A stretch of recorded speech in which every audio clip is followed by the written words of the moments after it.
नमस्कार, state bus news में आपका स्वागत है। मैं हूं प्रतिमा शाह। आइए बढ़ते हैं आज की तमाम खबरों की ओर। गृह विभाग के विशेष सचिव आईपीएस विकास वैभव बिहार में लेट्स इंस्पायर बिहार मुहिम चला रहे हैं। इसके तहत वे बिहार के युवाओं की सोच बदलने और उनके उज्जवल भविष्य के लिए लगातार काम कर रहे हैं।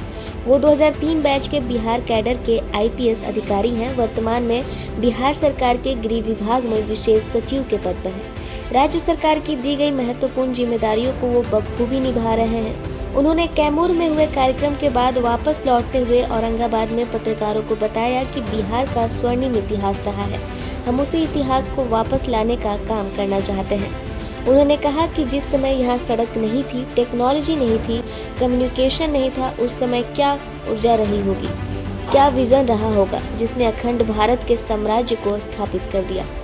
आईपीएस ने बताया कि उद्यमिता और बिहार के विकास को लेकर हो रहे इस कार्यक्रम में शुरुआत जब किए तो औरंगाबाद जिले में बहुत कम सदस्य थे, लेकिन आज उनके साथ सदस्यों की संख्या 45,000 के लगभग हो गई है। इस दौरान औरंगाबाद सदर एसडीपीओ गौतम शरण ओमी, जदयू के प्रवक्ता एवं नवीन नगर के पूर्व प्रमुख लव कुमार, राजेश रंजन आदि उपस्थित थे। बिहार इस अभियान के अंतर्गत यात्रा चल रही है। आज औरंगाबाद में हूँ, कल कैमूर जिले में कार्यक्रम था। बिहार के 29 जिलों में भौतिक रूप से युवा संवाद का कार्यक्रम संपन्न हो चुका है। अभी तक लगभग 45,000 लोग स्वैच्छिक रूप से इस अभियान के साथ जुड़े हैं, जिसका मूल उद्देश्य बिहार के उज्जवल भविष्य का निर्माण है। स्वप्न है एक ऐसे बिहार का जिसमें शिक्षा के लिए किसी को बाहर नहीं जाना पड़े और रोजगार के लिए किसी को बाहर नहीं जाना पड़े। ऐसे बिहार का विकास का स्वप्न लेकर हम आगे चल रहे हैं, जिसमें आधार इस पूरे स्वप्न का हमारा अपना इतिहास है।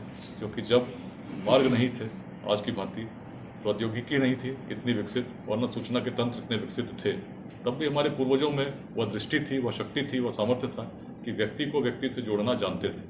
तभी तो हम उस अखंड भारत के साम्राज्य का निर्माण बिना संसाधनों के उस अवस्था में कर पाए जिसकी सीमाएं अफगानिस्तान के पार तक थीं, हिमालय के उत्तर तक थीं, पूर्वोत्तर के पार तक थीं और दक्षिण सागर तक तो थी।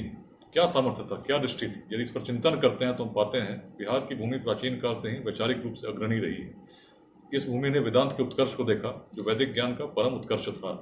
उसी के कारण व्यक्ति तो व्यक्ति छोड़ दीजिए, किसी जीवात्मा में भेदभाव नहीं करने वाली भूमि ने उस प्रकार की सोच उत्पन्न की जिसमें जातियां तब भी थीं, लेकिन जातिवाद इस प्रकार से हावी नहीं था। तभी तो सम्राटों के चयन में जिस मगध की धरती पर हम आज बैठे हैं, जाति कभी अवरोध रही ही नहीं। सबसे निम्न वर्ग का व्यक्ति भी शासक बन सका।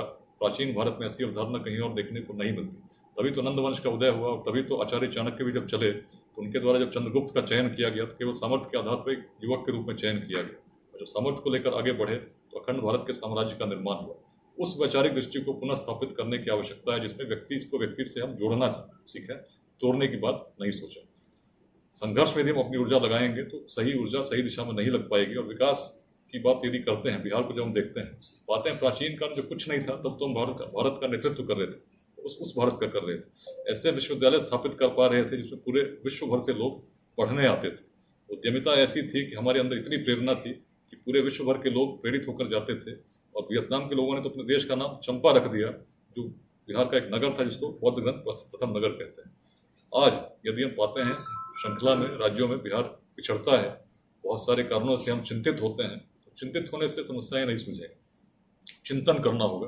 और चिंतन करने पर हम पाते हैं कि जो दृष्टि हमारी थी, जिसको लेकर हम आगे बढ़ रहे थे, आज भी यदि भविष्य का निर्माण करना है तो युवाओं में विशेष रूप से सोचना होगा किस प्रकार हम करें। इसीलिए हम लोग इस अभियान के अंतर्गत शिक्षा के विकास, समतामूलक समाज का निर्माण, जिसमें जो सक्षम है उनका सहयोग करें जिनको उसकी आवश्यकता है, और मुख्य रूप से उद्यमिता का विकास, ताकि रोजगार के अधिक से अधिक अवसर उत्पन्न हो।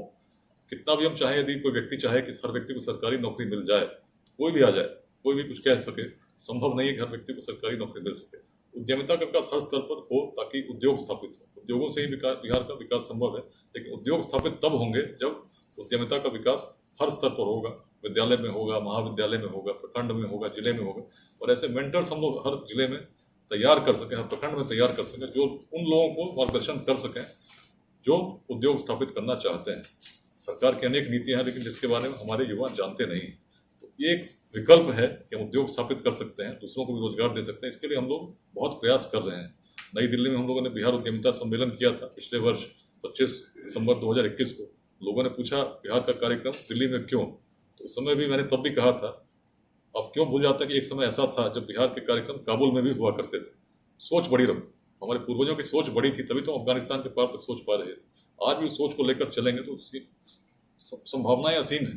रिसोर्सेज की कमी नहीं है, टेक्नोलॉजी आज कनेक्ट ऐसी कर पा रही है कि केवल व्हाट्सएप ग्रुप्स में 45,000 लोगों को जोड़ पा रहे हैं। उस समय कहाँ जोड़ पा रहे थे, लेकिन तब वैशाली के संथागार में 7,707 गणराजा चुन के आते थे, एक साथ बिना माइक के निर्णय लेते थे कि नहीं लेते थे। उस मतैक्य को जन्म देना होगा, सहयोग की भावना को जन्म देना होगा, संघर्ष को मिटाने के हर स्तर पर प्रयास करना होगा, यदि हम चाहते हैं कि अपने जीवन काल में जिस बिहार का स्वप्न हम देखते हैं उसको पूरा कर सकें। अच्छी बात यह है काफी लोगों का सहयोग मिला, जिसके कारण अनेक कार्यक्रम तो हुए ही हुए। उद्यमिता के विकास के लिए पटना में वाइब्रेंट बिहार ग्लोबल समिट जून महीने में हुआ, 2 इन्वेस्टमेंट्स हुए, अनेक स्टार्टअप्स की मीटिंग हम लोगों ने विदेशों से आए हुए इन्वेस्टर से भी कराया। एक स्टार्टअप समिट हुई जिसमें मुख्य रूप से कृषि आधारित जो बिजनेस है, उद्यम है, उस पर किस प्रकार की सरकार की नीतियां हैं उसके बारे में चर्चा हुई। अभी दिसंबर माह में सासाराम में स्टार्टअप समिट 2022 का दूसरा होगा, जिसमें पूरे बिहार से जो स्टार्टअप्स हैं आवेदन दे रहे हैं, आना चाहते हैं, उनको भी आमंत्रित कर रहे हैं और निवेशकों को भी आमंत्रित कर रहे हैं। और इसका बृहद रूप में अगले वर्ष मार्च में कार्यक्रम करने की योजना है। बिहार के बाहर जितने लोग रहते हैं और बिहार में कुछ अंशदान करना चाहते हैं, उनको भी हम लोग जोड़ने के लिए प्रयास कर रहे हैं, ताकि ऐसे लोग जुड़ें। समाज को नुकसान दुर्जनों के दुष्कृत्यों से उतना नहीं होता जितना सज्जनों की निष्क्रियता से होता है। इसलिए इस अभियान में हम लोग बिल्कुल विशुद्ध रूप से गैर राजनीतिक अभियान है, जिसमें हम लोग जोड़ रहे हैं ऐसे लोगों को जो अच्छे चिकित्सक हैं, अच्छे एडवोकेट्स हैं, अच्छे बिजनेसमैन हैं, अच्छे टीचर्स हैं, जो समाज को कुछ देना चाहते हैं, सामाजिक गतिविधियों में रुचि रखते हैं। और ऐसे लोगों को जोड़कर अवकाश के दिनों में यथासंभव जो भी समय मुझे मिलता है, बिहार के अन्य जिलों में जाता हूँ, लोगों से बात करता हूँ, संवाद स्थापित करने का प्रयास करता हूँ। उसी क्रम में आज औरंगाबाद में कैमूर से लौटने के आपके साथ वार्ता कर रहा हूँ। प्रसन्नता है कि जिस समय औरंगाबाद में था, 3 अप्रैल को यहाँ युवा संवाद का कार्यक्रम लॉर्ड बुद्धा पब्लिक स्कूल में हुआ था, तब करीब 25,000 लोग थे। इस बीते कुछ महीनों में अब संख्या 45,000 के पार है और निरंतर लोग बढ़ते जा रहे हैं। औरंगाबाद में भी गतिविधियां चल रही हैं, हर ब्लॉक में टीम बनी हुई है। देव प्रखंड में एक शिक्षक ने उत्तरदायित्व ग्रहण किया, जिन्होंने बच्चों को मुफ्त शिक्षा उपलब्ध कराएंगे। ऐसे अनेक प्रयासों की आवश्यकता है। फ्री मेडिकल कैंप्स लगाने की भी योजना चल रही है। आज एनटीपीसी प्लांट में भी सबसे मिलने का अवसर मिला। मैं खुद भी पहले एनटीपीसी में कार्यरत था, एक अलग आत्मीय संबंध एनटीपीसी के लोगों से पहले से रहा है। उनसे जब बात हुई तो उनसे इस क्षेत्र के विकास में एनटीपीसी का क्या योगदान हो सकता है, इस पर काफी विस्तार से चर्चा हुई कैसे विद्यालयों में योगदान हम कर सकते हैं, कैसे हम शिक्षकों को और प्रशिक्षित कर सकते हैं। चर्चा इस पर हुई कि युवाओं को रोजगार के लिए प्रेरित करने के लिए किसी इंक्यूबेशन सेंटर को हम कैसे स्थापित कर सकते हैं, उस पर विचार कर सकते हैं। बातें हुई हैं। मुझे उम्मीद है आने वाले समय में निश्चित ही कुछ ऐसे प्रयास भी होंगे जिससे जो मुख्य 3 बिंदु हैं, शिक्षा, समता, उद्यमिता, इसमें काम करते हुए हम उज्जवल भविष्य के लिए अपना योगदान देंगे। ऐसे ही तमाम खबरों के लिए स्टेट बस के YouTube चैनल को लाइक और सब्सक्राइब करना ना भूलें। धन्यवाद।